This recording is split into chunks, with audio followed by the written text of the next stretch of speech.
Hello, friends, students, and whoever it is who finds YouTube videos like this. We are continuing in Amud Yomi on Berakhos Daf Mem Ches Amud Beis. That's Berakhos 48b. And we are at the top. We are 7 lines from the top of the Amud. And we're in the middle of a discussion about Birkas Hamazon. And the Gemara continues regarding Birkas Hamazon. Amar Rav Nachman. Rav Nachman said, Moshe Tikin the Yisrael Birkas Hazan. Moshe established, or he wrote, or he decided, whatever, a little hard to understand exactly what Moshe did regarding this bracha, but regardless, Moshe established Birkas Hazan, which is the first bracha of benching, B'shah sheyarad lehem man, during the time when the man was falling in the desert. Yeshua Tikin lehem Birkas haaretz, and Yeshua established Birkas haaretz, which is the second bracha in benching, which is the al hakol. Kivan shenichnesu la'aretz, during the time when the Jews entered the land of Israel. As you know, in Tanakh, Moshe died before they entered the land of Israel, and then Yeshua took over as the leader of the nation, and then he took them into Israel. At that time, he established the second bracha of benching. David v'Shlomo tiknu bone Yerushalayim. David and Shlomo, who, as we know, were the two people who, David was the king who conquered Yerushalayim for the Jewish nation, and Shlomo was the king who built the Beis HaMikdash. So together they established Boneh Yerushalayim, to build Yerushalayim. And David Tikin al Yisrael Amecha V'al Yerushalayim Irecha. The part that David established was the part that said Al Yisrael Amecha, for Israel your nation, V'al Yerushalayim Irecha, and for Jerusalem your city. The Shlomo Tikin, and the part that Shlomo established was Al Habayis Hagadol V'Akadosh, regarding the big house and big and holy house, again, that Shlomo built for him. That was the part of that bracha that he established. Hatov v'hametiv b'yavne tiknuha, and the bracha of Hatov v'hametiv they established in Yavne, kineged haruge beitar, regarding the haruge beitar. So, let's see, does Rashi say anything on this? Because that would be very good. If not, I can explain exactly what it says. No, apparently there's no Rashi on this. So basically the story of Beitar was that there were all these people in Beitar who they held an uprising against the Romans, and the Romans put them down very forcefully and killed a lot of their people, and then the Romans decreed as punishment that nobody was allowed to bury these people. So years and years and years go by, and finally the Jews, either they get the ability to, or the Romans let them go and bury these bodies that have been sitting there for years. So they go, and so they said Hatov is for the fact that we're allowed to bury them. But then they go and they see the bodies, and they see that none of the bodies had decayed. And then they said Hatov for the fact that we were able to bury them, the Hametiv on the fact that the bodies had never decayed. So that was Hatov Hametiv, established by the rabbis of the Mishnah in Yavne. So Rambam says exactly this. Seder Birkas Hamazon Kachi. This is the order of Birkas Hamazon. Rishona Birkas Hazan. The first is Birkas Hazan, and if we look in benching, the first bracha is Hazan es ha'olam kulo, and it ends Birkat Hashem Hazan es hakol. That's Birkas Hazan. Second bracha Shnia. Second bracha Birkas Haaretz is the bracha on the land, and the second bracha from Noda is Eretz Chemdato Rechava, and it ends down here Al Haaretz Atova Shenasalach Birkat Hashem Al Haaretz Val Hamazon. So that's Birkas Haaretz. Third bracha Shlishis is Bona Yerushalayim, should rebuild Yerushalayim, and Rachem is the third bracha. It's Val Yerushalayim Irecha, and as it ends, it finishes Uvnei Yerushalayim, build Yerushalayim, Ir HaKodesh Mir V'Minu, your holy city, quickly in our days. Birkat Hashem Boneh Barachamav Yerushalayim. So that's the bracha of Boneh Yerushalayim, the third bracha of benching. And Revi is the fourth bracha, Hatov V'Hametiv, is the Hatov V'Hametiv. And as we see here, it's Hamelech Hatov V'Hametiv, one long bracha, V'chal Tov, and we call Tuv, L'olam Chasrin. That's Hatov V'Hametiv, the fourth bracha. Bracha Rishona Moshe Rabbeinu Tikna. The first bracha was established by Moshe Rabbeinu. Shnia Tiken Yoshua. The second was established by Yoshua.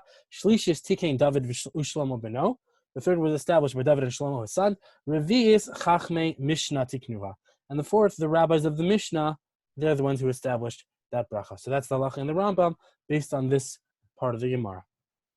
We go onward. To Amar Rav Masna, as Rav Masna said, Osa hayom shenisnu haruge Beitar likfura, the day that the murdered people of Beitar were allowed to be buried, exactly as the story I just said before.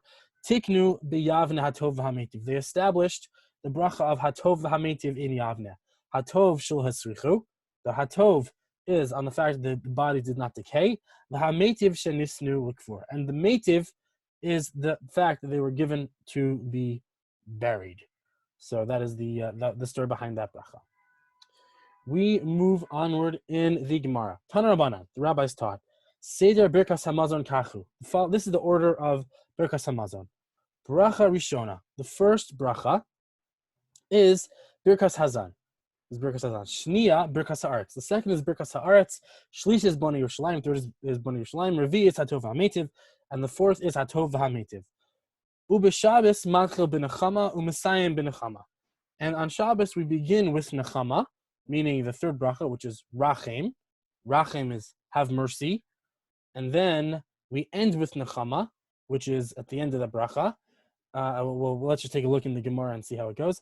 The Omer b'Kedushas Hayom be'emtza. And we say the Kedushas Hayom, the special part of benching for Shabbos, be'emtza, in the middle. So that's exactly as we see in modern day benching, that we start with Rachem, with the mercy, and we end over here. And in the middle, we have the Ritzei. In this case, this is from the Merkava.com, great resource we use for all of these shirim. They don't have Ritzei here because they are assuming that we're not using this on Shabbos, which of course we're not.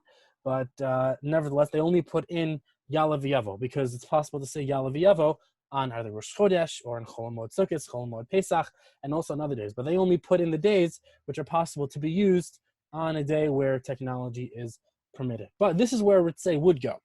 And this is where we say Ritzei in benching. Rabbi Eliezer says, Ritzei l'omra b'nechama omra. And if he wants, he can say it in the bracha of Nechama. And the bracha, meaning of the bracha of Rachim. The Birkas Haaretz Omra. And if he wants to say it in Birkas Haaretz, which as we said is the second bracha, is Noda, he can say it there also. And the bracha shetiknu chachamim b'Yavne Omra. And if he wants to say it in the bracha, which the rabbis established in Yavne, he can say it there also. He can also say it in Hatov V'Ametiv, the fourth bracha of benching. But the Chachamim said, Eino Omra Ela b'Nechama Bavad. You can only say it in Nechama, in the place where we find it in the benchers. On the Chachamim Hainu Tanakama. But the Chachamim here are the same, giving the same opinion as the Tanakama, because the Tanakama said, right from the very beginning, that that this is the order of the brachos, and on Shabbos we put it in Nechama. We put it in that part of the bracha, and then the Chachamim said we only say it in Nechama. So that seems to be the same opinion. Why is the same opinion mentioned twice in one Mishnah? So, Ike Beyahu Diaved. They have the difference between the two opinions is what happens if somebody by mistake or on purpose actually said it in the wrong place. So, according to the Chachamim, no, it must be said in the right place. And if not, you might even have to repeat the entire benching. But according to the first opinion, okay, if you said it in the wrong place, not the end of the world. So either way, this is just very interesting that at a certain point in Jewish history, benching was kind of fluid. It was not exactly so super rigid as it is today, that we have the text and this is what you say, this is how you have to say it. There was some room for saying things in other places and adding in your own ideas, your own girsa of the benching maybe. So either way, it was a very different style of benching. And it's just interesting to think about. Let's move onward in the Gemara. Tanar Banan, rabbis taught, Minayin lebirkas hamazon min Torah. How do we know that birkas hamazon is required, and how do we know that from the Torah? So, Shine Amar, as it says in the pasuk, ve'achalta v'savata u'irachta. You should eat and be satiated and bless. Zu birkas hazan. That is the bracha of hazan. Es Hashem Elokecha, next part of the pasuk, the Lord Hashem your God, Zu birkas hamazon. Zu birkas hazimun. That is the idea of doing zimun. Al haaretz is zu birkas haaretz. That's clearly talking about birkas haaretz. Hatova zu bona Yerushalayim. That's bona Yerushalayim, the third bracha. The Hu Omer, and similarly it says Hahar Hatov Hazev HaLevanon. That the good, the wonderful mountain in the Levanon. Asher Nasa Lacha, that he gave to you. Zo Hatov HaMeitiv. That is Hatov HaMeitiv. So let's take a look at that pasuk. The Gemara said, Ve'achalta v'savati v'irachta, the first part of benching, that is the first bracha of benching. That's Birkas Hazan. The second part, Es Hashem Elokecha, that is the Birkas Hazimun. That's the Zimun, what we do before benching. That's how we learn that obligation. Then Al Haaretz is on the land. That's the second bracha, the Birkas Haaretz. Hatova is Hatova Asher Nasan Lach is the, I believe it's Hatova Asher Nasan Lach. Let's take a look.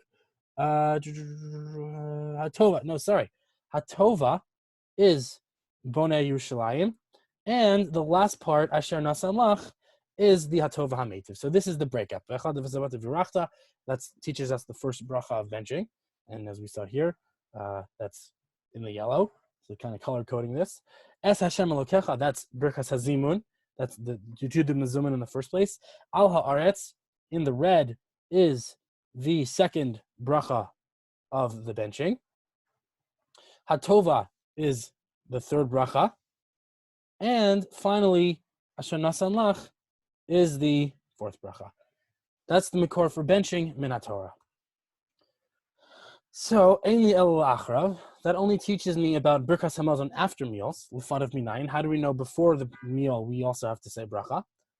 So, Amr Kal V'chomer, I'll tell you a Kal V'chomer. Kishu Savea Mevarech, if one is full, then he has to make the bracha. Kishu Ra'iv Lo Kol Shekain, shouldn't he also have to make a bracha when he's hungry? So, I don't really understand this Kal V'chomer, but be that as it may, this is the Kal V'chomer as the Gemara understood it. If you have to make a bracha when you're full, then all the more so you'd make a bracha when you're hungry. I could see the Kal V'chomer the other way easily, just as much as I see the Kal V'chomer this way, but nevertheless, that is the Kal V'chomer of the Gemara. Rebbe Omer, Rebbe says, Rebbe Nasi, Ve'achalta v'savata uvirachta zu Birkas Hazan. He agrees the first part of that pasuk is Birkas Hazan, that part of benching. Aval Birkas Hazimun migadul Hashem iti nafka. But the Birkas Hazimun we learn from Gadlu Hashem iti unromamash moyachtav, very famous pasuk from Tehillim, and what it literally means is Gadlu Hashem iti, make Hashem great with me. So it implies that multiple people are coming together to bless Hashem, and that's a zimun, what we would call today zimun, multiple people coming together to bless Hashem. Al haaretz zu birkas haaretz, so also same thing. Al haaretz zu birkas haaretz, that's the same source for Rebbe and the other opinion in the Gemara. Hatova zo bona Yerushalayim, and then Hatova, again, same thing, is bona Yerushalayim. V'chein ha'omer hahara tov hazeh v'halvanon, this good and wonderful mountain in the Levanon. Hatov v'hametiv b'yavne tikua, and the bracha of Hatov v'hametiv was established in Yavne.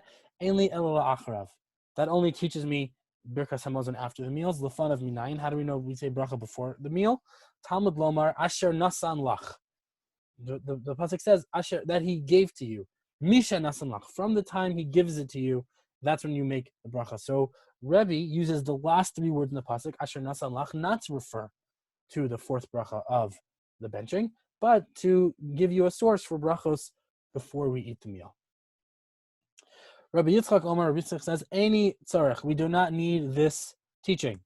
Harayu Omer, because it says in the pasuk, Uverach es lachmecha ve'es mimecha, I will bless your bread and your water. So that pasuk is here talking about the pleasures, the rewards Hashem will give those who keep the mitzvos. Va'avadtem es Hashem Elokechem, if you serve Hashem your God, Uverach es lachmecha ve'es mimecha, I will bless your bread and your water. And it goes on to say, V'hasirosi machala mikirbecha, I will eradicate illness from your midst. May it be soon that we get this bracha today with the horrible coronavirus. May Hashem eradicate that from our midst. So, Gemara says, Al tikri u berach, don't say that Hashem will bless the bread and the water. Ella u barech, rather, and you will bless. So, ve'emasai karu lechem, and when is it called lechem? Kodem sheyochalnu, before it's eaten. So before you eat the bread, that's the time where you bless the bread, and that's the time you make the bracha. And he kind of reads this pasuk in a very funny way. Uvberach es lachmecha, no, uvbarech es lachmecha. You should bless the bread, and he's giving that as a commandment, taking it kind of out of context, but nevertheless teaching us the concept of bracha rishona. Rabbi Nassan Omer. Rabbi Nassan says, "Eno tzarich." We don't need that teaching from that pasuk. Harei Omer, because it says in another place, "Kivoachem ha'ir kain timtzeun oso." That when you come into the city, that's when you will find him. So what's this talking about? This is coming from Shmuel Aleph, and the whole story is about Shaul HaMelech, or he wasn't the king yet. He was actually just Shaul. He was not made the king by Shmuel at that point, and his father had lost some of his sheep, and Shaul was looking for the sheep, and he decided, you know what I'm going to do? I'm going to go to the Navi. I'm going to go to Shmuel, and Shmuel, maybe he'll be able to help me find my sheep.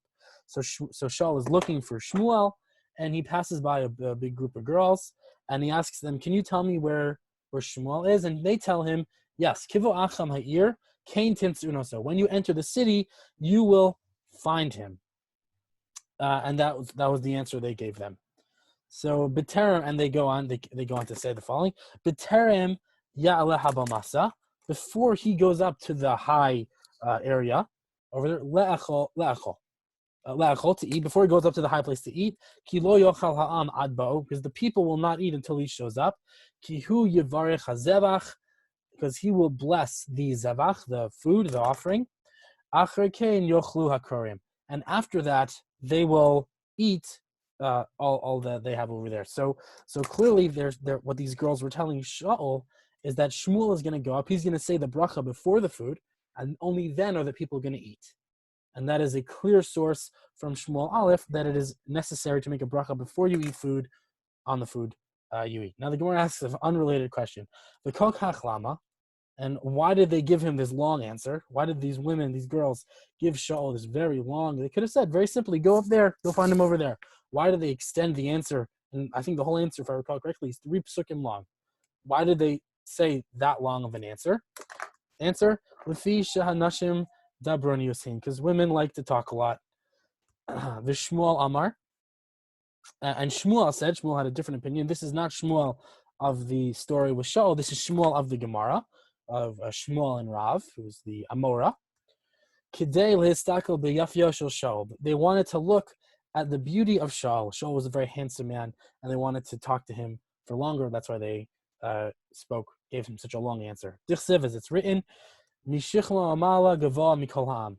His shoulders and higher, he was taller than all the other nations. So Shaul, the pasuk is saying, is literally head and shoulders above the rest of the nations. He was a tall, handsome man, and he would go on to become the king, and these women wanted to spend more time talking to him. The Rabbi Yochanan Amar. Rabbi Yochanan said a different answer for why they gave such a long answer to Shaul's question. Because there's no kingship that touches on the other kingship.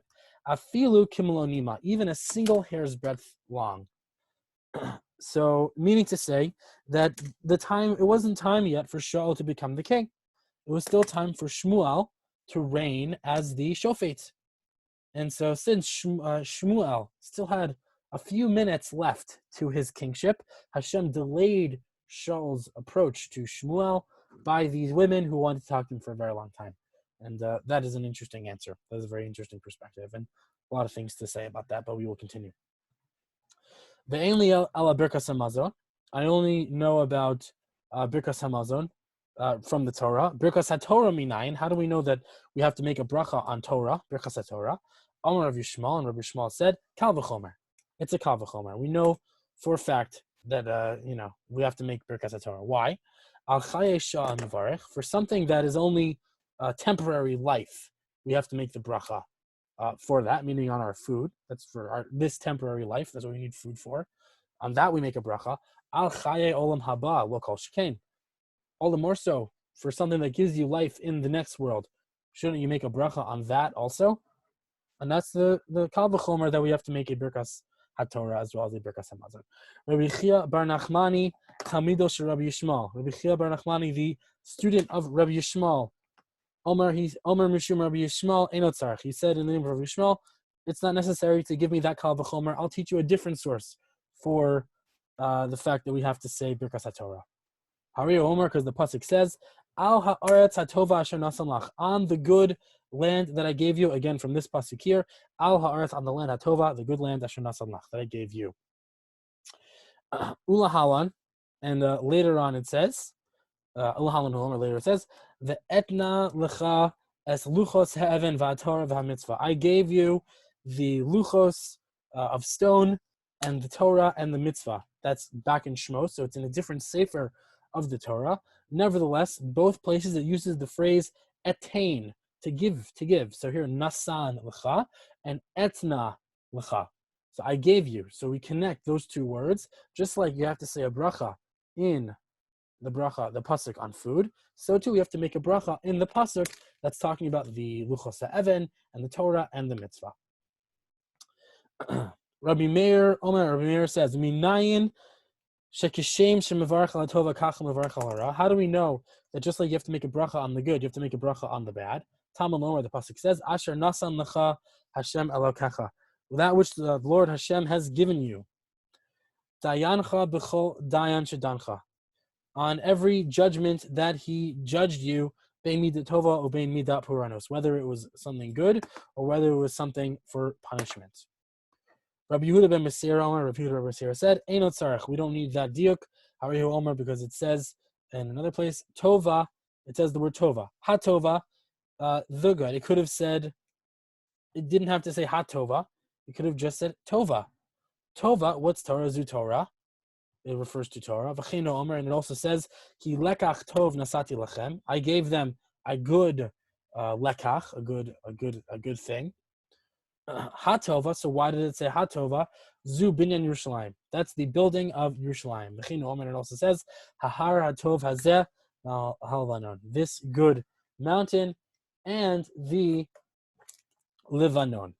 Okay, so onward in the Gemara. Only a few more lines, and then we will call it a day. Tanya, we learned in a brayso. Rabbi Eliezer Omer. Rabbi Eliezer says, Kol shlo amar eretz chemda tova or rechava bebirkas haaretz. Whoever does not say the line of eretz chemda tova or rechava in birkas haaretz, then umalchus beis David b'bonei Yerushalayim, and the line umalchus beis David in the bracha, the third bracha, bonei Yerushalayim, lo yatsa yidei chavaso. He has not fulfilled his requirement, his obligation. Nachum Azakan Omer, Nachum the elder said, Tzarich sheyizkor ba bris. You also have to mention the bris. Rabbi Yossi Amar, and Rabbi Yossi says, Tzarich sheyizkor bo Torah. You also have to mention the Torah. And Plimo Omer, Plimo says, Tzarich sheyaktim bris la Torah. You have to mention bris before Torah. Why? Shezu nitna b'shalosh brisos, because the Torah was given with 3 brisos, 3 covenants. V'zu nitna b'yud gimel nisina brisos, and this was given with 13 covenants. And let's see. Okay, I think we're going to stop here, and we will continue the next part of the Gemara tomorrow. Hope you have a wonderful day, and thank you very much for listening.